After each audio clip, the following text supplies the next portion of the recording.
Hi there guys, in this video I will show you how to add discussion button on Telegram channel. First of all, you need to create a channel and you need to open it. After that, you need to type of the name of the channel. Then you need to go on the right pencil icon on that. After that, as you can see on the second section, you have discussion. Go for it. Now go online group and go again that. Now create a new group. After that, type a name of the group discussion that you're gonna write.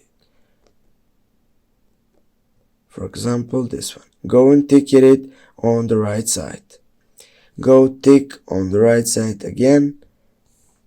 After that, go on this discussion group. And as you can see, go again. It's a private group. That means that this is for just for discussing.